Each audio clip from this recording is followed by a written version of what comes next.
अस्सलाम वालेकुम नाजरीन, आप देख रहे हैं सोचना होगा। मैं हूं डॉक्टर सजाद बुखारी। नाजरीन, कल हमने बात की थी national security policy public vision में मईशत के हवाले से, एक आम आदमी की ज़िंदगी में बेहतरी के हवाले से और जियो इकनॉमिक्स के हवाले से हमारा फोकस रहा। आज हम बात करेंगे मिलिट्री डिफेंस पे और जो हमारी 100 साला जो प्लानिंग है उस हवाले से भी बात करेंगे और बिलखुसूस ईस्टर्न और वेस्टर्न सेंट्रल जो हमारी पॉलिसी है, जो कि हमारी ख़ास तौर पर नेशनल सिक्योरिटी पॉलिसी का बड़ा एक अहम जुज़ है और 100 साला अमन मुआहदा, लेकिन उसमें कश्मीर शामिल है कि कश्मीर का तस्वीर तलब जो मसला है और कश्मीर का मुनसिफाना हल जिसे हमने प्रायोरिटी पे रखा है, अपनी तरजीहात में शामिल किया है। अमेरिका के साथ हम खुशगवार ताल्लुकात के भी ख्वाहां हैं, क्योंकि बारहा हम ये बात कह चुके हैं कि हम किसी सर्द जंग का हिस्सा नहीं बनेंगे और किसी ब्लॉक में ख़ास तौर पर जो जियो पोलिटिकल, क्योंकि हमने जियो इकनॉमिक्स को सर फहरिस्त रखा है, जियो पोलिटिकल क्या होगा हमारा स्टांस, इस पर भी हम आज बात करेंगे तफसीलन। और दूसरी जानिब अफगानिस्तान का अमन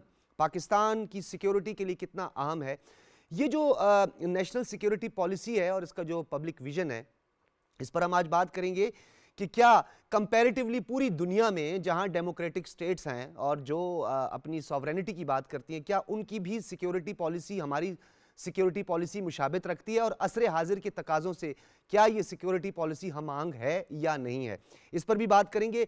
बाढ़ भी हमारा फोकस है और बाढ़ पे जो काम का सिलसिला है वो जारी रहेगा।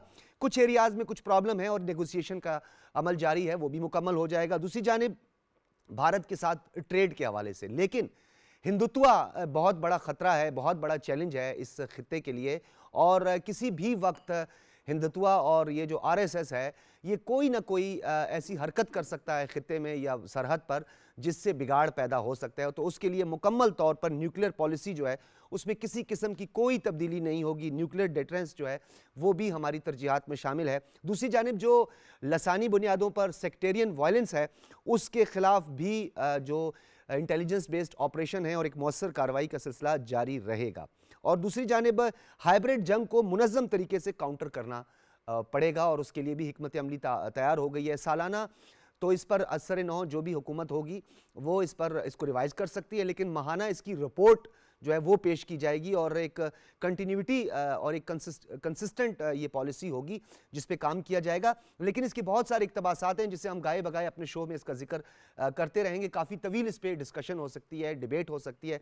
मेहमानों का मैं तारुफ करवाता चलूँ। स्टूडियो में मौजूद हैं air vice marshal retired Shahid Malik साहब, दिफाई उमूर के माहिर हैं और खित्ते की बदलती हुई सूरत हाल पर आपकी नज़र होती है। बहुत शुक्रिया AVM रिटायर्ड शाहिद मलिक साहब।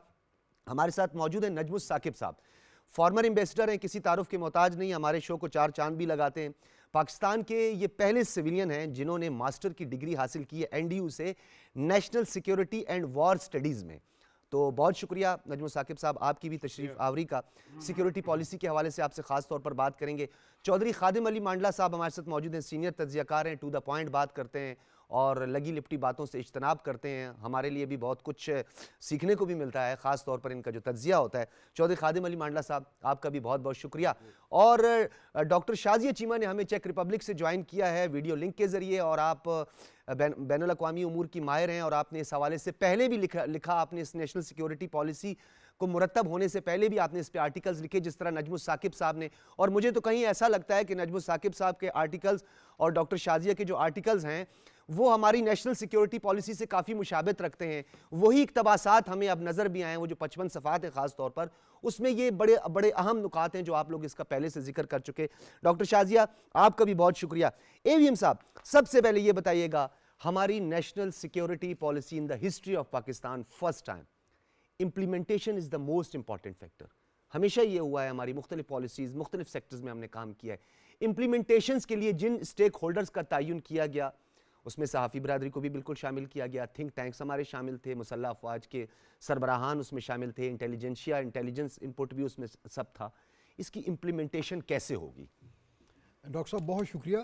देखिए, ये जो एक काफ़ी कॉम्प्रिहेंसिव डॉक्यूमेंट है, अल्हम्दुलिल्लाह इस पे काफ़ी वक्त लगा, तकरीबन 7 साल के अरसे में ये मुकम्मल हुई और इसमें तकरीबन 120 तो एक्सपर्ट्स जो थे वो डायरेक्टली मुख्तलिफ वर्किंग ग्रुप्स में एंगेज थे और उसके अलावा तकरीबन 500 के करीब जो स्पेशलिस्ट हैं उनकी भी डायरेक्टली या इनडायरेक्टली उनकी इनपुट ली गई। तो जहाँ तक इसका एक ब्रॉड बेस्ड और होलसम होना है, वो तो उसके में तो कोई दो राय नहीं हो सकती। आपने जैसे आइडेंटिफाई किया कि पॉलिसीज़ की इम्प्लीमेंटेशन, तो इसमें जो प्राइम मिनिस्टर की विजन है, उन्होंने बड़ा क्लियरली इसमें कहा कि ये whole of the government and whole of the nation approach इसमें होनी चाहिए इस चीज़ को आगे लेके चलने के लिए। तो इसके क्योंकि पहले जहाँ तक इसकी सिक्योरिटी पॉलिसी का एक पोर्शन है जो कि कंसर्निंग है डिफेंस पॉलिसी से, वो तो ऑलरेडी इन प्लेस है और उसके मुताबिक मिलिट्री स्ट्रेटजीज़ और फिर रिस्पेक्टिव फोर्सेस की अपनी जो स्ट्रेटजीज़ हैं वो इन प्लेस हैं और वो वाइडली प्रैक्टिस भी होती हैं। तो अब इसमें चूंकि हमें इसे जियो इकोनॉमिक और इसको रखा है हमने सिटीजन सेंट्रिक, ठीक है। तो इसलिए इसमें तमाम तर स्टेक होल्डर्स को जो है उसमें पार्टिसिपेटिव होना चाहिए और यही एक कार्डिनल प्रिंसिपल है इसमें कि ये ऑल इंक्लूसिव है। ठीक है। तो इंशाल्लाह उम्मीद है कि ये तमाम अदारे जो हैं वो इसको साथ लेके चलेंगे और इसके जो डिफरेंट कंटूर्स हैं, पहले तो इसको अंडरस्टैंड करना ज़रूरी है और फिर इसको अपने अपने एरियाज़ में एसिमुलेट करके हमें इसको इम्प्लीमेंट करना है। ठीक है। नजमुल साकिब साहब, ये बताइएगा, इंडियन सेंट्रिक से हम सिटीजन सेंट्रिक तक दाखिल हुए और हमारा फोकस जो था, अब भी ईस्टर्न और वेस्टर्न बॉर्डर पर जो सूरत हाल है वो भी हमारा फोकस है। क्या समझते हैं आप, सिटीजन सेंट्रिक होना कितना इंपॉर्टेंट था, एक आम आदमी की मईशत पर तवज्जो देना कितना ज़रूरी था, और सिक्योरिटी पॉलिसी के बारे में थोड़ा बताइए, ये है क्या और क्या दुनिया में भी यही सिक्योरिटी पॉलिसी होती है? इस पर हम बात करेंगे। इस वक्त हमारे साथ मौजूद हैं वज़ीर ख़ारिजा शाह महमूद साहब। शाह साहब, बहुत शुक्रिया आपका। जी शुक्रिया। बहुत शुक्रिया सर। ये बताइएगा, सिक्योरिटी पॉलिसी के हवाले से कंपैरेटिवली पूरी दुनिया में जो सिक्योरिटी पॉलिसी जो एक डेमोक्रेटिक स्टेट्स जो बनाती हैं, पहले तो कांग्रेचुलेशंस कि पाकिस्तान में ये पहली मर्तबा हुआ है। ये बताइए सर, ये इंडियन सेंट्रिक से सिटीजन सेंट्रिक तक कितनी इसकी इंपॉर्टेंस है और इसकी ट्रांसपेरेंसी से लेकर इसकी इंप्लीमेंटेशन के लिए जो मेजर्स लिए गए हैं वो किस हद तक सेटिस्फैक्ट्री आप समझते हैं ये इंप्लीमेंट होंगे? पहली बात तो ये है कि पूरी कौम को मुबारक हो कि पाकिस्तान की तारीख में पहली मर्तबा एक सिक्योरिटी पॉलिसी का इजरा हुआ है और उस पर कौम ने एक इत्तफाक किया है। आप जानते हैं कि कई सालों के मुख्तलिफ मराहल से गुजरते हुए ये पाया तकमील को पहुंची है। एक तवील मशावरत मसला था, सूबों से मशावरत की गई, इंटेलिजेंसिया से मशावरत की गई और मुख्तलिफ जो एनालिस्ट हैं, एक्सपर्ट्स हैं, उनका इनपुट लेकर ये पॉलिसी बनाई है। इस पॉलिसी का जो इसकी जो खूबी है वो ये है, ये मल्टी डायमेंशनल है। ठीक है। ये कह रही है कि हमारा फोकस जो है वो पाकिस्तान का शहरी होना चाहिए, उसके जान माल का तहफ़्फ़ुज़ होना चाहिए, उसके रोजगार का तहफ़्फ़ुज़ होना चाहिए और मुल्क को माली तौर पर हमने मुस्तहकम और खुद मुख्तार करना है। क्योंकि जो कौमें माशी तौर पर अपने पाँव पर खड़ी नहीं हो पाती, वो अपने जितने दीगर उनके जो अहदाफ होते हैं वो हासिल नहीं कर पाती, चाहे फूड सिक्योरिटी हो, वाटर सिक्योरिटी हो, ह्यूमन सिक्योरिटी हो, ये सब चीजें हैं जिनका अहाता लिया गया है। तो ये एक मुफस्सल पॉलिसी है, एक नेशनल डॉक्यूमेंट है, इसको नेशनल सिक्योरिटी कमेटी ने अप्रूव किया है और ये कौम के सामने है। इंशाअल्लाह इस पर अमल पैरा होते हुए हम कोशिश करेंगे कि पाकिस्तान को माशी तौर पर हम स्टेबल करें और जहां तक दफ्तर खारजा का ताल्लुक है, हमारी कोशिश होगी कि इकोनॉमिक डिप्लोमेसी को बरूए कार लाते हुए हम दो तरफा तजारत में इजाफा करें, हम मुल्क में जो इन्वेस्टमेंट्स हैं उनको अट्रैक्ट करें ताकि यहाँ रोजगार के मौके पैदा हों और यहाँ हमारी पैदावार बढ़े, हमारी खुशहाली बेहतर हो। अच्छा शाह साहब, ये भी बताइएगा कि आपने जियो इकोनॉमिक्स का बार बार जिक्र भी किया, हमने पहले भी ये तहैया किया है और बार बार दुनिया को बावर करवा रहे हैं कि हम किसी कोल्ड वार का या सर्द जंग का हिस्सा नहीं रहेंगे। लेकिन जियो पॉलिटिक्स की कितनी इंपॉर्टेंस है सर? क्योंकि जियो पॉलिटिक्स में देखें अब न्यू फॉर्मेशंस हो रही हैं, न्यू ब्लॉक बन रहे हैं। हमारे जो खित्ते के जो चैलेंजेस हैं उससे आप पूरी तरह वाकिफ हैं, उनसे हम इनकार नहीं कर सकते, लेकिन इसके बावजूद हमने शिफ्ट किया है from geopolitics to geoeconomics. और उसकी बुनियादी वजह है कि जब तक हम खुद कफील नहीं होंगे हमारा मुस्तकबिल रोशन नहीं होगा। तो ये हमारी तरजीह है और उन तरजीहात पर हम आगे बढ़ रहे हैं। ठीक, शुक्रिया, शुक्रिया जी। यही सवाल, और इसको थोड़ा सा हम आगे बढ़ाते हैं। पहले तो थोड़ा ये बताइएगा, क्या ये जो हमारी नेशनल सिक्योरिटी पॉलिसी है, ये एक आम आदमी की मईशत से लेकर मसला कश्मीर तक, क्या मुफस्सल ये एक पॉलिसी है, और कहीं पे आपको ऐसा लगता है कि इसमें मजीद भी इसको रिवाइज करने की ज़रूरत है या इसमें मजीद कुछ ऐड करने की ज़रूरत है?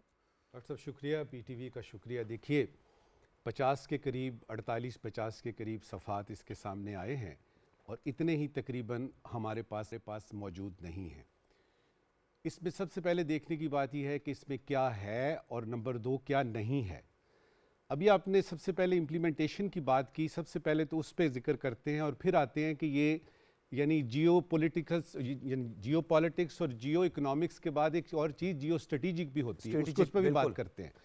देखिए इसमें मुख्तलिफ जो आपके 4-5 एरियाज़ हैं ना, यानी जो हम कह सकते हैं कि सबसे अहम, मिसाल के तौर पे आपकी इंटरनल सिक्योरिटी सबसे पहले, उसके बाद आपकी एक्सटर्नल सिक्योरिटी, उसके बाद आपकी इंटरनल सिक्योरिटी के डिफरेंट पहलू बताए गए हैं, जिस तरह फूड सिक्योरिटी है, फूड सिक्योरिटी से लेकर डिफेंस तक, डिफेंस से बॉर्डर सिक्योरिटी तक।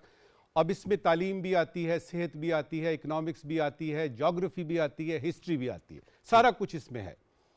अब उसमें देखना यह है कि क्या ये कोई नई चीज़ है, क्या इससे पहले इस पर कोई बात नहीं हुई। तो सबसे पहले तो मैं ये गुजारिश करूंगा आपको कि ये कोई आसमानी सहीफ़ा नहीं है, नंबर 1। यानी इसको इस तरह से ना लें कि ये आ गई और ये मुसल्लत हो गई और इसके बाद कुछ नहीं होगा। नंबर 2, ना ही ये पाकिस्तान का आईन है, ठीक है, ना ही ये पाकिस्तान का कोई कानून है। अच्छा, ये जब 3 चीज़ें आपकी तय हो गई कि ना ये कोई आसमानी सहीफ़ा है, ना ये कोई आईन का हिस्सा है, ना ही कोई कानून का हिस्सा है, ये यूँ समझिए कि जिस तरह घर में आप है ना और आपने घर कैसे चलाना है, ठीक है, आप पाकिस्तान चार्ट मेंटेन किया जाता है, पाकिस्तान आपने कैसे चलाना है। दूसरी अहम बात कि ये जो कहा जा रहा है कि जी ये गवर्नमेंट ने पॉलिसी दी है, ये गवर्नमेंट ऑफ पाकिस्तान की इस वक्त की जो गवर्नमेंट है उसकी पॉलिसी है, इसको मैं थोड़ी सी वजाहत करना चाहूँगा। देखिए 2014 में हमें पता लगा कि इसका प्रोसेस शुरू हुआ। ये पॉलिसी जो है ये रियासत पाकिस्तान की मिल्कियत है, ये इस पे रियासत पाकिस्तान की मिल्कियत है। गवर्नमेंट्स आती हैं, गवर्नमेंट जाती हैं। मिसाल के तौर पे इस वक्त पीटीआई की गवर्नमेंट है, अगली गवर्नमेंट कोई और आ सकती है, उससे कोई और आ सकती है।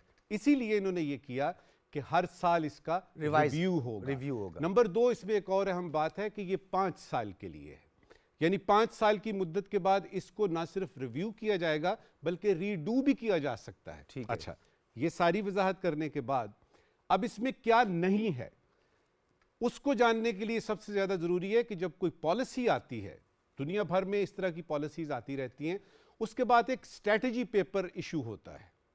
उस स्ट्रेटजी पेपर में वो सारी जो आपको डायरेक्शंस और प्रिंसिपल्स और गाइडलाइंस मिलती हैं ना आपको पॉलिसी में, उसको बताया जाता है कि इसको हम इस तरह से स्ट्रेटजाइज करेंगे, फॉरेन पॉलिसी को ऐसे करेंगे, इंटरनल पॉलिसी को ऐसे करेंगे, सिक्योरिटी को ऐसे करेंगे, वगैरह वगैरह। ठीक है। उसके बाद आती है आपका यानी वो जो जिसको हम कहते हैं ना टेक्टिकल कंपोनेंट।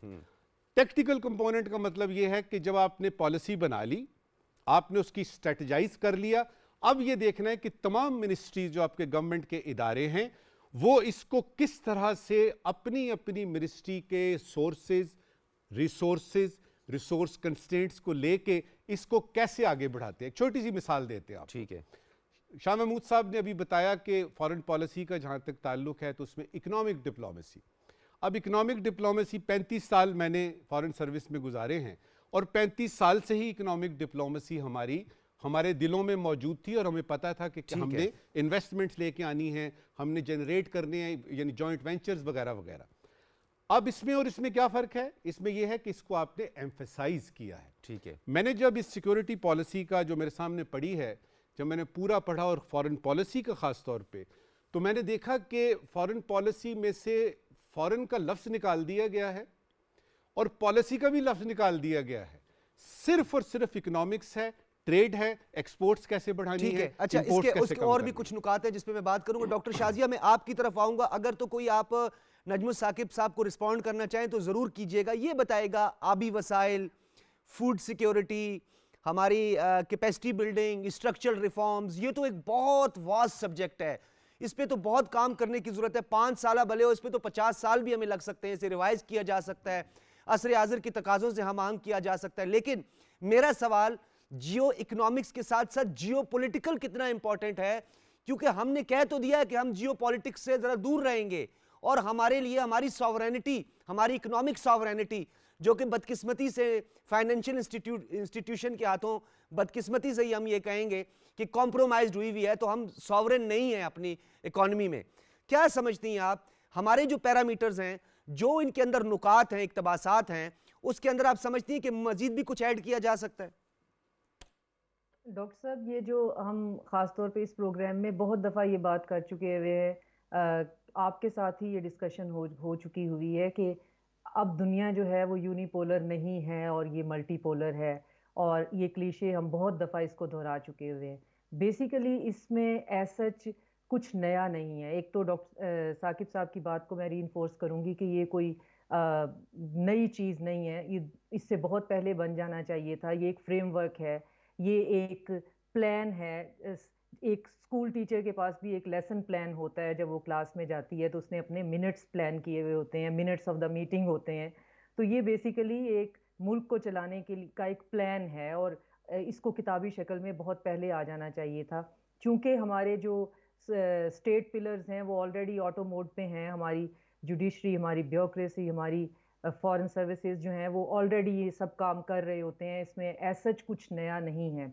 नया है तो वो सिर्फ इसकी टर्मिनोलॉजी है, वो ये है कि आपने पॉलिटिकल डिप्लोमेसी जो है वो उसको आप इकोनॉमिक्स की बात कर रहे हैं। तो उसमें भी समझने की बात ये है कि अब सारी दुनिया में ही ये बात हो रही है, ये सिर्फ हम नहीं कह रहे हैं, ये सारी दुनिया ही ये कह रही है। आपने रीसेंट पिछले 3 महीने की डेवलपमेंट्स देख ले तो यूएई जो है और टर्की का एग्रीमेंट जो रिसेंटली, उस पर भी मैंने एक आर्टिकल भी लिखा और समझाने की कोशिश भी की कि वो दोनों जो हैं वो इतने मसले मसाइल के बाद इकट्ठे क्यों हो रहे हैं, और सारी की सारी जो इन्वेस्टमेंट है वो इकोनॉमिक है और वो आपस में क्यों हो रहे हैं। Next week I think Turkey जो है वो सऊदी अरेबिया का विजिट भी कर रहा है, और हमारे पास ये बात ढकी छुपी भी नहीं है, तुर्की और सऊदी अरेबिया के रिलेशनशिप जो हैं उनमें अप्स एंड डाउन्स कितने ज़्यादा रहे हैं। अब सारी दुनिया जो है वो अपना फोकस किसी हद तक पसंद करते हुए या ना करते हुए चाइना के फॉर्मेट पे चलना चाह रहा है। आपकी है वो पॉलिटिक्स ही, आपकी वो जियो पॉलिटिक्स ही है जिसको आप इकोनॉमी का नाम दे रहे हैं, लेकिन अब आप ये नहीं कह रहे कि हम किस मुल्क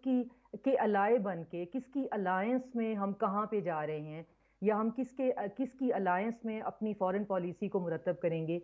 हम अपनी फॉरेन पॉलिसीज़ बनाएंगे कंट्री बेसिस पे, कंट्री ऑन कंट्री बेसिस पे। हम उसको होलिस्टिक उस पे नहीं बनाएंगे, उसकी कोई ब्लॉक फॉर्मेशन नहीं होगी कि अगर मेरे दोस्त मुल्क की फलाने मुल्क के साथ अगर अच्छे ताल्लुकात नहीं है, जो कि हमेशा से होता चला आ रहा है, उसका एक ब्रेकअप जो है वो हमें नज़र आता है। और ये यहाँ पे हमें डॉक्यूमेंट की सूरत में नज़र आ गया कि अब पाकिस्तान भी जो है, एक बड़ी खुशाइंद बात है डॉक्टर साहब ये कि इस चक्कर में हम भी अब इस बात से बाहर निकल आएंगे कि अब हम कहाँ टिल्ट कर रहे हैं। फॉर इंस्टेंस हमारी पॉलिसी अब यूएस जो है वो टिल्टेड है, या अब हम थोड़े से अब इस तरफ हो रहे हैं या उस तरफ हो रहे हैं।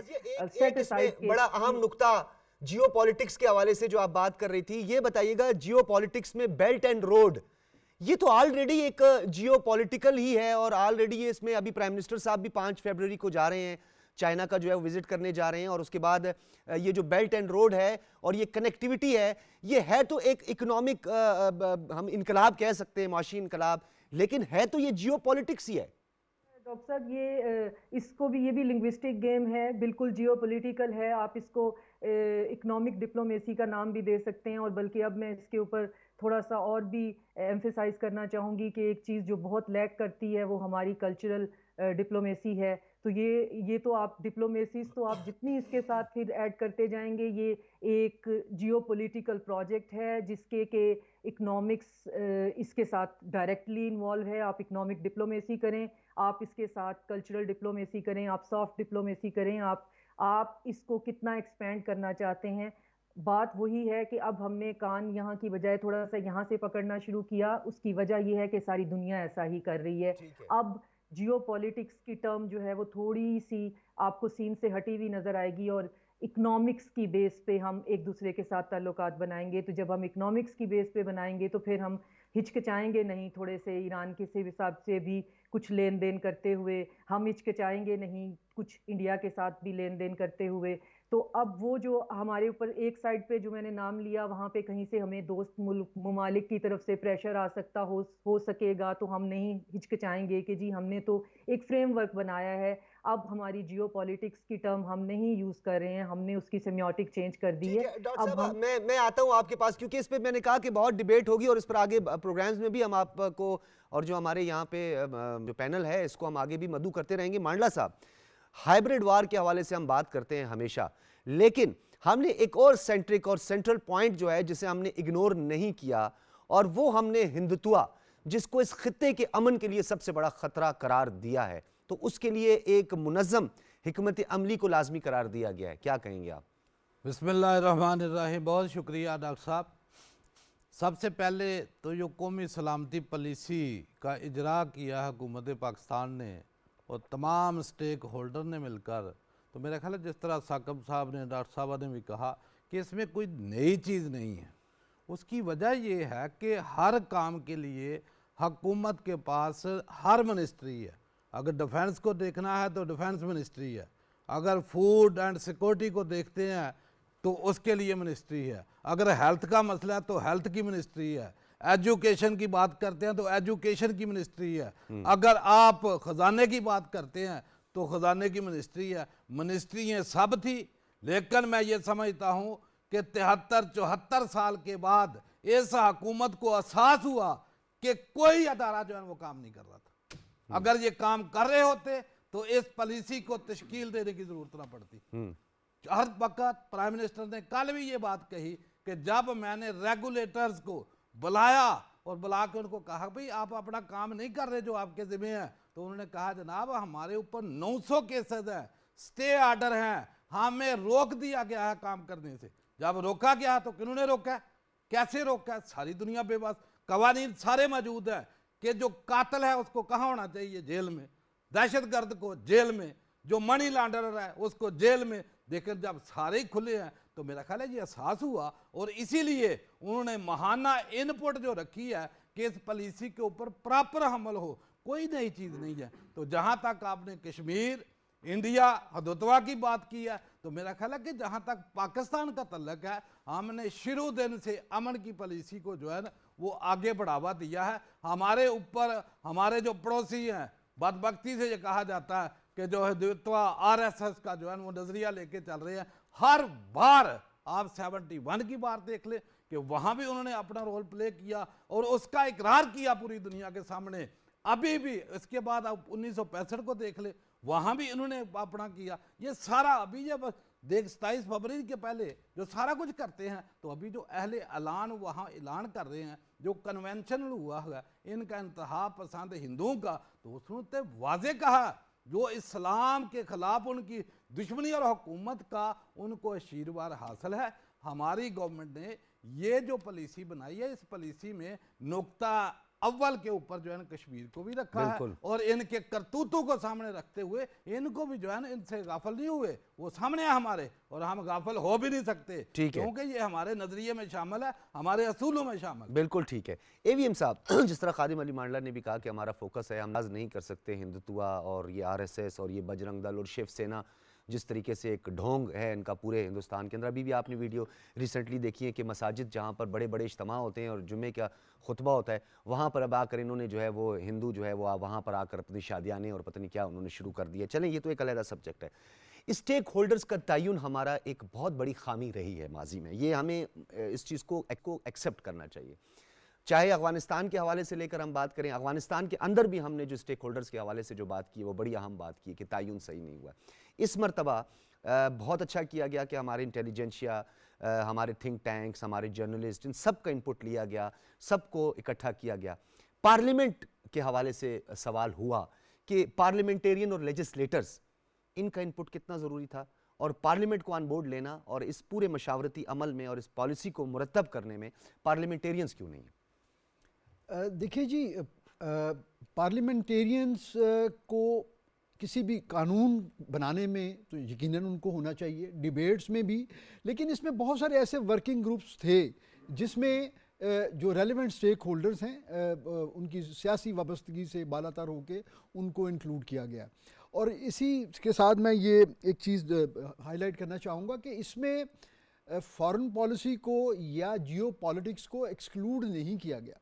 फॉर एग्ज़ाम्पल इसका चैप्टर 7 जो है वो foreign policy in changing world में के नाम से उसका चैप्टर है और वो इसको डील कर रहा है। और उसमें एक बड़ी खुशाइन बात जो है वो ये है कि उसमें आइडेंटिफाई किया गया है कि हम जो ग्लोबल रीअलाइनमेंट्स हो रही हैं उसके मुताबिक अपनी फॉरेन पॉलिसी को शेप अप करेंगे।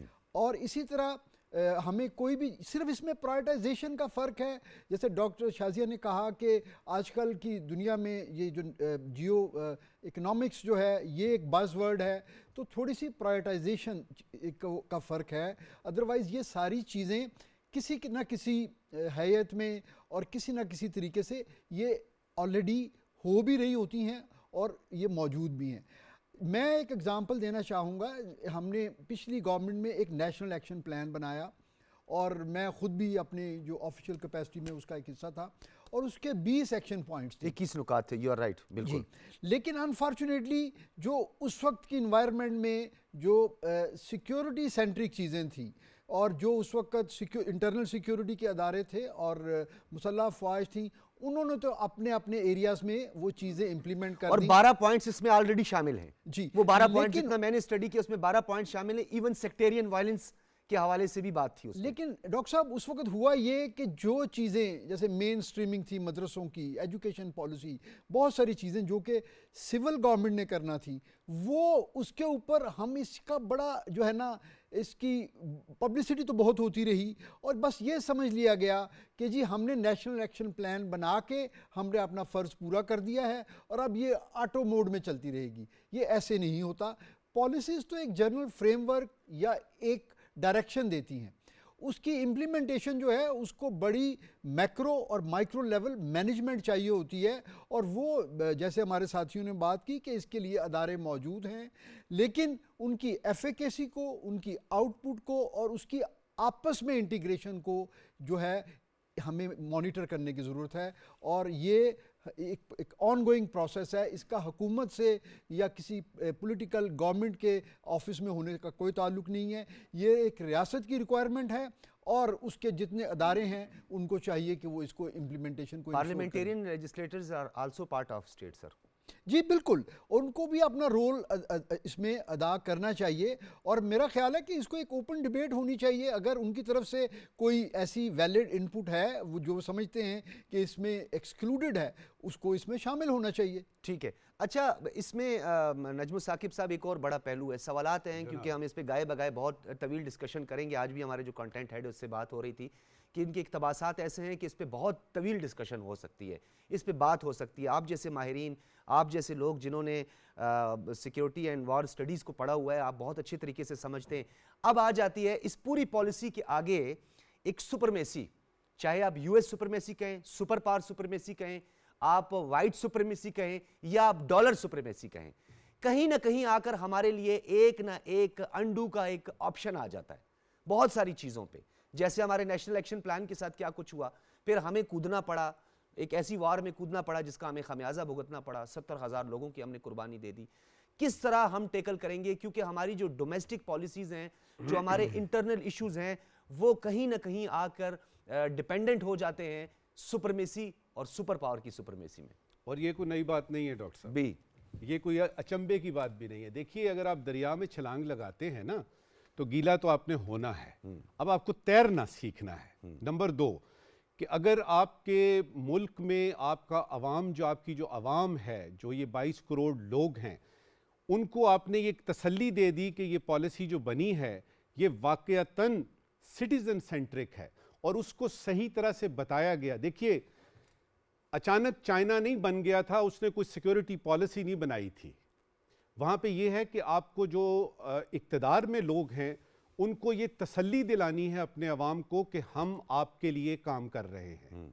जो ही आपके पास ये तसल्ली और तशफ़ी आती है तो इस नेशनल पॉलिसी को मेरे और ये जो आपके ब्यूरोक्रेट्स हैं ये बेचारे क्या कर सकते हैं, असल में तो अवाम ने करना है इसको, और उसके लिए बड़ा ज़रूरी है कि हुकूमत पे उनका कॉन्फिडेंस हो कि ये वाकई मेरे लिए है।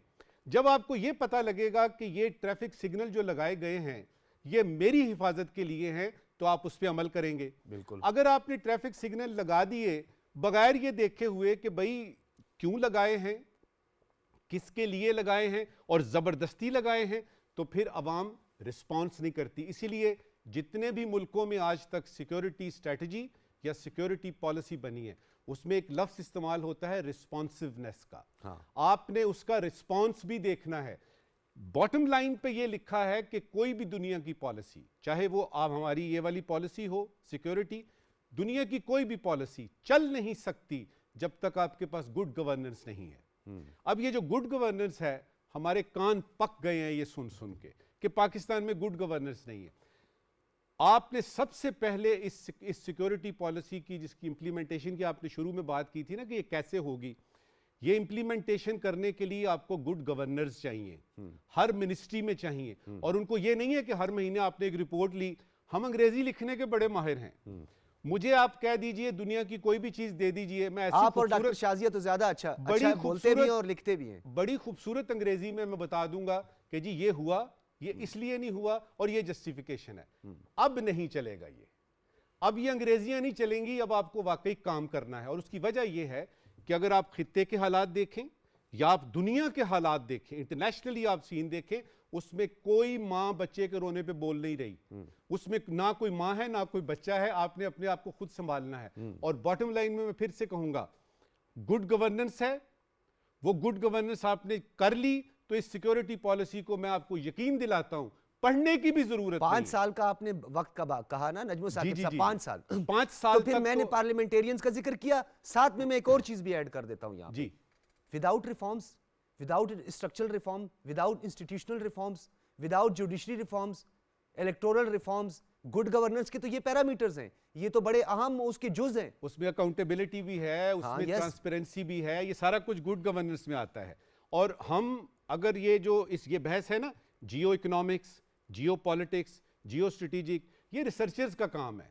असली चीज हमें पता ये होनी चाहिए कि हमने अपने मुल्क को, मेरा ये फिक्रा नोट कीजिएगा, हमने पाकिस्तान को माशी तौर पे अपने कदमों पर खड़ा करना है, फुल स्टॉप। सॉवरन। जो ही आप ये करेंगे, आपकी फौज के पास पैसे होंगे कि नया असला ले सके, आपकी तमाम मिनिस्ट्रियों के पास पैसे होंगे कि वो जो प्रोजेक्ट उन्होंने बनाया उसको इंप्लीमेंट कर सके। आपका एक आम आदमी जो है उसकी वो जो बाइंग उसकी वो है, यानी जो पावर है वो बढ़ेगी। उसको ये नहीं फिक्र होगी कि आलू इतने बढ़ गए और प्याज इतना बढ़ गया, आपकी पर कैपिटा इनकम बढ़ेगी जी। जो ही आपकी पर कैपिटा इनकम बढ़ती है, जो ही आपका जो आम आदमी है वो सुखी होता है, जिसकी तरफ के इस हुकूमत ने खास बताया जी कि ये सिटीजन सेंट्रिक है, तो आपकी इकोनॉमी खुद ब खुद चलनी शुरू होती है। वो ऑटो मोड, एक मिनट मुझे और दीजिएगा, वो ऑटो मोड है जिसमें कि हमने अभी अपने आप को लाना है। और इसके लिए बड़ा जरूरी है कि ये कागज बनाने, पॉलिसियां बनानी, ये अपनी जगह पे एक अहम है। पाकिस्तान में पहली दफा ये पॉलिसी आई, अहम है। इसको आपने छोड़ दिया कि जो आए रिव्यू करे, अहम है, लेकिन इस पे इंप्लीमेंटेशन करनी है। और उसके लिए प्राइम मिनिस्टर और प्रेसिडेंट से लेके वो शख्स जो कि बिजली की तार ठीक कर रहा है ना, वो शख्स जो कुंडा डाल रहा है और अपने यानी मीटर का उसको ख्याल है कि जी मेरा बिल ज्यादा ना आ जाए, और वो रेडी वाला जो आलू और प्याज बेच रहा है, इसमें मेरा अगला सवाल भी ज़िमनी सवाल भी यही है नजमुल साकिब साहब, क्योंकि डॉक्टर शाजिया की जो मुस्कुराहट है वो पास के इंतजार में होती है कि कहाँ मुझे पास मिले तो मैं नजमुल साकिब साहब को भी रिस्पॉन्ड करूं, इंडोर्स करूं या उससे इत्तेफाक ना करूं। अच्छा डॉक्टर शाजिया ये बताइएगा, अभी हम बात कर रहे थे इकोनॉमिक सॉवरेनिटी की, कैसे ये सब सिटीजन सेंट्रिक हो सकता है? एक अभी आपका एक आर्टिकल भी मैंने पढ़ा जहां पे आपका वाटर रिसोर्सेज की बात की, पॉपुलेशन कंट्रोल की बात की, ये तमाम चीजें अपनी जगह पर हम मानने के लिए तैयार हैं। इकोनॉमिक सॉवरेनिटी कैसे आएगी जबकि हम आईएमएफ का और फाइनेंशियल इंस्टीट्यूशंस के मकरूज हैं? तो हमारी इकोनॉमिक सॉवरेनिटी तो कॉम्प्रोमाइज्ड है ना, तो वहां क्या करेंगे हम?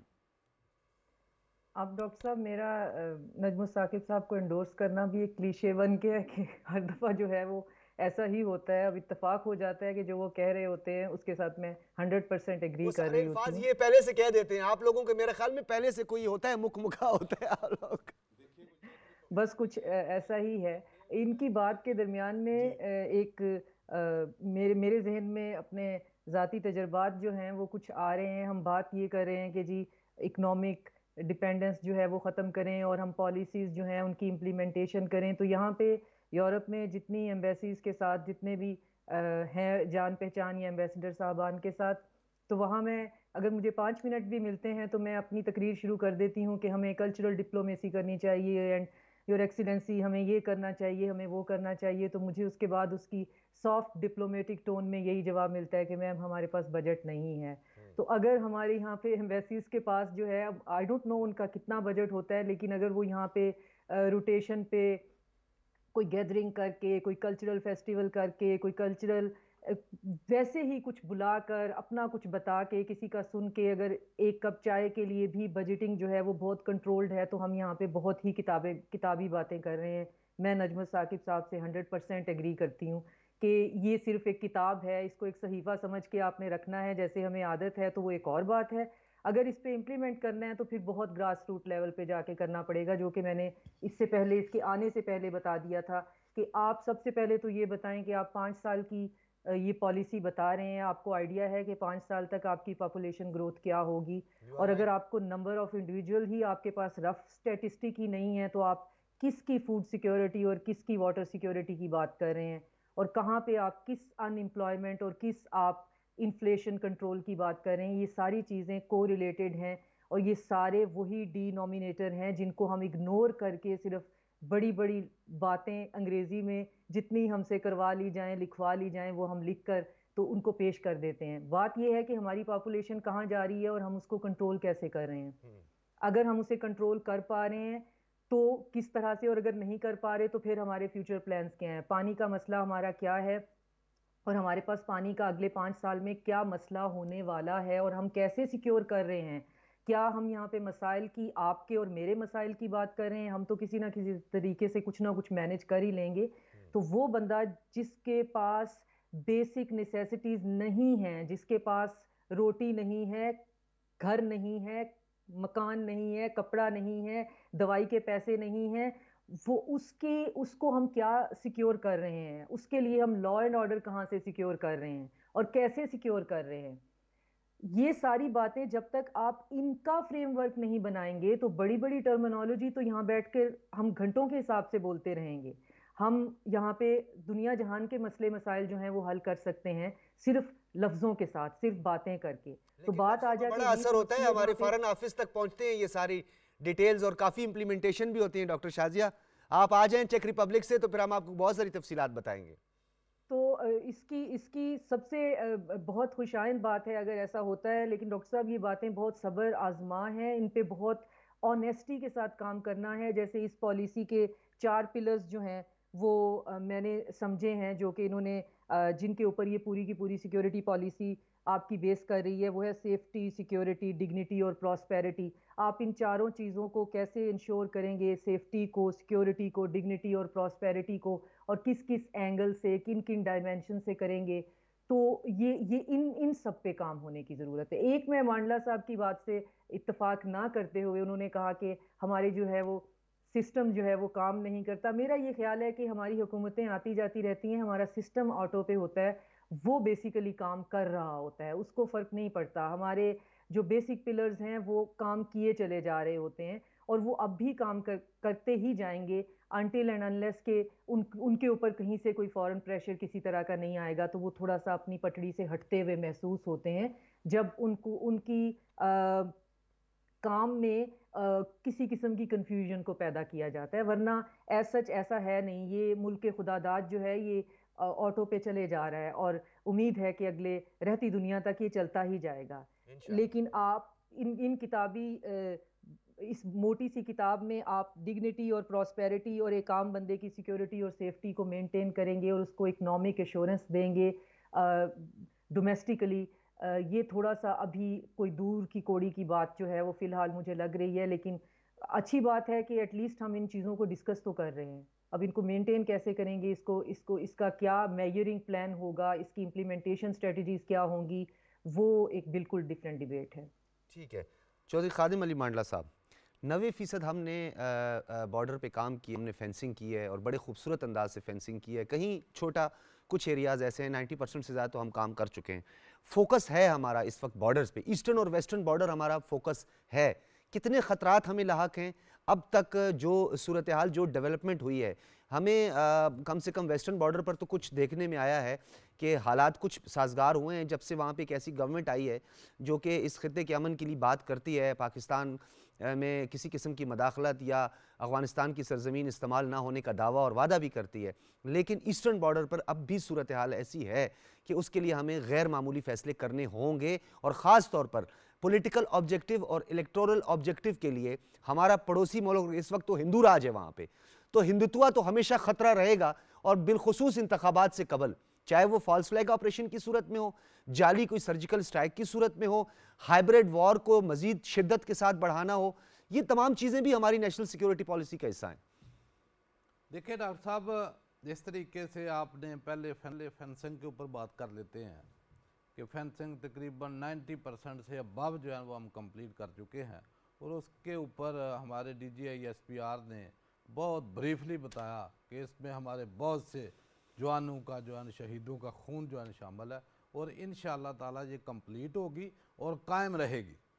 और ये बाकायदा एक मैसेज इस तरफ हमने दे भी दिया, बता भी दिया, लेकिन वहाँ चूँकि 20 साल अमेरिका इंडिया की जो इन्फ्लुएंस रहा, वहाँ उसके जो ट्रेनिंग कैंप ऑपरेट होते रहे, वहाँ से जो इन्फिल्ट्रेशन होकर हमारे मुल्क में दहशत गर्दी जो है वो फैलती रही, तो मेरा ख्याल है कि अभी नए नए वो निकले हैं, अगस्त में वो गए हैं, तो उनके जो स्लीपर सेल हैं, उन लोगों की वफादारियाँ, फिर वहाँ बैठी हुई TTP, उनकी अपने जो है वो जो तल्लकात हैं उन लोगों के साथ, तो मेरा है कुछ असर भी बाकी है। लेकिन उनको जिस तरीके से हमने मजबूत मैसेज दिया है, देना भी ऐसा चाहिए था, इससे मजबूत भी अगर देने की ज़रूरत पड़ती है तो हमारा जो खित्ता है, हमारा मुल्क है, हम कतई उससे पीछे नहीं हटेंगे। तो जहाँ तक भारत की बात है, तो भारत से किसी भी किस्म की तवक्को जो है ना आप रख सकते हैं। वो फ्लैग ऑपरेशन भी कर सकता है, सारा कुछ कर सकता है, उसकी इलेक्शन कैंपेन टोटल पाकिस्तान के अगेंस्ट और मुसलमानों के खिलाफ होती है। और मुसलमानों के खिलाफ तो बहुत से उनके अपने लीडर जहां तक बयान दे चुके हैं कि 2025 तक जो है ना ये हिंदुत्व राज होगा, इसके अलावा कोई जहां मजहब नहीं होगा, उनको जबरदस्ती उनके मजहब कन्वर्ट करवाए जाते हैं। वो देखते हैं वीडियो सारी निकलती बिल्कुल है, सही कह रहे हैं। गाय के गोश्त तक से लेकर अभी जो कन्वेंशन में उनके लीडर थे, उनके जो बयानात आपने सुने कि 200 आदमी जो है ना वो 2 लाख मुसलमानों को मारने के लिए तैयार हो जाए, नहीं तो मरने के लिए तैयार हो जाए। आप मोबाइल जो है वो 5,000 रुपए का खरीदें, लेकिन हथियार जो है वो 1 लाख रुपए का खरीदें। और जितनी भी अकलियतें हैं, क्रिश्चियन हैं, दिल्लत हैं, सिख हैं, सारी तंग है उनसे। तो मेरा ख्याल है कि वो कुछ भी कर सकता है। अगर इस खित्ते में अभी कहते तो सारे हैं कि कौन सा मुल्क अपने नजरियात के ऊपर मुकम्मल काम कर रहा है, तो मैं समझता हूं कि भारत हिंदुत्व हिंदू होने के नाते तमाम चीज़ों को वो काट कर सिर्फ हिंदू राज के ऊपर,